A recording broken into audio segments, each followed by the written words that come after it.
क्या आपने कभी सोचा है कि श्राप भी वरदान बन सकता है? महाभारत की इस कथा में एक ऐसा क्षण आता है जहां अर्जुन के सामने स्वर का आकर्षण खड़ा था, लेकिन उन्होंने मोहनी मर्यादा को चुना। एक ऐसा श्राप मिला जो सुनने में अपमान लगता है, पर समय आने पर वही श्राप पांडवों की सबसे बड़ी ढाल बन गया। ये कहानी है अर्जुन के संयम, त्याग और उस निर्णय की जिसने इतिहास की दिशा बदल दी। महाभारत का इतिहास अनेकों वीर योद्धाओं के त्याग और समर्पण की महान गाथाओं से भरा हुआ है। पितामह भीष्म, घटोत्कच, बर्बरीक, अभिमन्यु और कर्ण के अलावा अर्जुन का बलिदान भी कुछ कम नहीं है। जब एक बार इंद्रलोक में पांडव पुत्र अर्जुन को अप्सरा ने क्रोधित हो नपुंसक होने का श्राप दे दिया था, तब अर्जुन ने सहजता से इस श्राप को स्वीकार किया और पांडवों के अज्ञातवास के दौरान यही श्राप वरदान साबित हुआ। महाभारत प्रसंग, एक बार इंद्रदेव ने अर्जुन को इंद्रलोक में आने का न्योता दिया। जब अर्जुन इंद्रलोक पहुंचा तो इंद्रदेव ने पांडु पुत्र अर्जुन को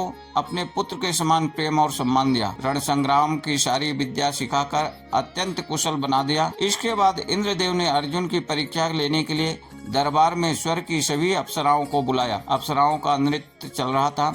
तभी इंद्रदेव ने सोचा कि उर्वशी के रूप में और यौवन को देखकर अर्जुन मोहित हो जाएगा और उसकी मांग अवश्य करेगा, किंतु ऐसा नहीं हुआ। इसके विपरीत अर्जुन के बल, यौवन व गुणों को देखकर उर्वशी मोहित हो गई। इंद्रदेव से अनुमति लेकर उर्वशी रात्रि में अर्जुन के कक्ष में पहुंच गई और अर्जुन की ओर निहारते हुए कहने लगी, हे अर्जुन, मैं आपको चाहती हूँ। आपके अतिरिक्त अन्य किसी पुरुष को मैं नहीं चाहती।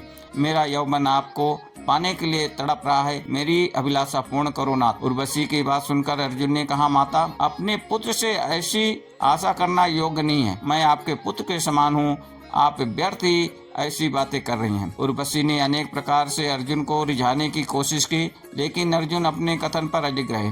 अर्जुन ने अपने दृढ़ इंद्रिय संयम का परिचय देते हुए कहा, गक्ष मूर्धना प्रपन्नोस्मि पादोते वरवर्णिन तुम ही में मातृवत पूज्या रक्षोयम पुत्रवत्वया। अर्थात, हे वरवर्णि, मैं आपके चरणों में शीश झुकाकर आपकी शरण में आया हूँ। मेरे लिए आप माता के समान पूजनीय हो और मुझे अपने पुत्र के समान जानकर मेरी रक्षा करनी चाहिए। अपनी इच्छा पूरी न होने पर उर्वशी ने क्रोध में आकर अर्जुन को 1 वर्ष तक नपुंसक होने का श्राप दे दिया।